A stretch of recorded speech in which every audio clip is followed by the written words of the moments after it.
ప్రస్తుతము రాజా సాబు ప్రభాసు మారుతి దర్శకత్వంలా తెరకెక్కుతున్న సంగతి తెలిసింది. ఇక ఈ సినిమా ఈ ఏడాదిలా ఎప్పుడైనా విడుదల కావాల్సి ఉన్నది కానీ కొన్ని కారణాల వల్ల షూటింగ్ ఆలస్యం అవుతున్నది కాబట్టి ఇక ఆ కారణంగా వాయిదా పడే అవకాశాలు ఉన్నాయని అంటున్నారు.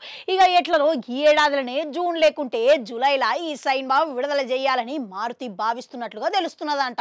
ఇక మరో పక్క చూసుకుంటే ఈ సినిమాకు అంచనాలు తారస్థాయికి చేరిపోయింది. ఇక ఇప్పటికే ప్రభాస్ గురించి పోస్టర్ విడుదల చేసిన తర్వాత ప్రతి ఒక్కరూ ఆశ్చర్యపోతున్నారు ఇక ఈ విధంగా ఉన్నాడేంది అని. అయితే ఒకప్పుడు కొందరు విమర్శలు చేసిండు, మారుతి వంటి చిన్న దర్శకుడితోని ప్రభాస్ సినిమా ఒప్పుకొనడం ఏంది అని చెప్పి వాళ్ళే విమర్శలు చేసిన వాళ్ళు ఇప్పుడు సినిమా కోసం ఆసక్తిగా ఎదురు చూస్తున్నారు.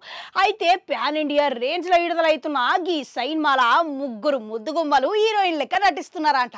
ఒకరేమో మాలవిక మోహనాలు, ఇంకొకరేమో నిధి అగర్వాల్, ఇంకొకరేమో రిధి కుమార్. ముగ్గురు ప్రభాస్ కి జోడీ లెక్క కనబడబోతున్నారని తెలుస్తున్నది.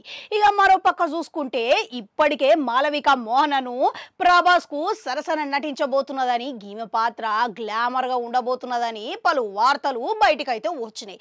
ఇక తాజాగా నిధి అగర్వాల్ పాత్ర గిట్ల ఎట్లా ఉండబోతున్నదని ఓ ఇంటర్వ్యూలో ఆమె ఇప్పటికే ఆసక్తికరమైన ఉత్కంఠను సృష్టించిందంట. అయితే ఇప్పటి వరకు ఆమె మాట్లాడుతున్న దాంట్లో చూసుకుంటే ఆమె చేసిన పాత్రలన్నీ గ్లామర్ పాత్రలే. ఇప్పటి వరకు నన్ను గ్లామర్ పాత్రలలో చూసి అందరూ ఆదరించారు. ఇక మీదట మళ్ళీ మళ్ళీ గవే పాత్రలు చెయ్యాలని ఆశిస్తున్నారు. కానీ రాజాసాబ్ల మటుకు నేను అటువంటి పాత్రల కనిపించట్లేదు అని వెల్లడించిందంట. ఇక నా పాత్ర అందుకు భిన్నంగా ఉండబోతున్నది అని అన్నదంట. అంతేకాదు ఇక ఈ పాత్రలు చూసి ఇక మీరు ఆశ్చర్యపోతారు అనే ఉత్కంఠను గుట్లా పెంచిందంట. అయితే ఇంతకాలము గ్లామర్ పాత్రలు చేసిన నిధి అగర్వాల్ ఇప్పుడు దాంతో పాటుగా నటనకు ఆస్కారం ఉన్న పాత్రలా కనిపించబోతున్నట్లుగా స్పష్టంగా అర్థమవుతున్నది. ఇక ఏదేమైనా సరే గాని నా పాత్ర చాలా ఆశ్చర్యకరంగా ఉంటది అని చెప్పిన నిధి అగర్వాల్ ఇక ఈ సినిమాలో అందుకు తగ్గట్లుగానే అందరూ పాత్రలు ఉండబోతున్నాయని ఇట్లా బయట పెట్టిందంట. ఇక ఇప్పటికే సలారు కల్కితోని ప్రభాసు బాక్స్ ఆఫీస్ దగ్గర బ్లాక్ బస్టర్ విజయాలను అందుకున్నాడు.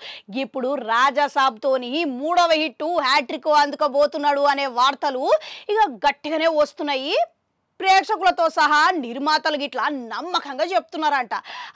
ఏదేమైనా సరే గాని రాజసాబ్ దర్శకుడు మారుతి మొదటి ఆర్ఆర్ కామెడీ సినిమా కాబట్టి ఫలితం ఏ విధంగా ఉండబోతున్నది అంటారు? ఊహించి కామెంట్లల్లా కామెంట్ పెట్టురి. అట్లనే గంట ఉంటుంది, అది కూడా నొక్కురి మళ్ళొస్తా.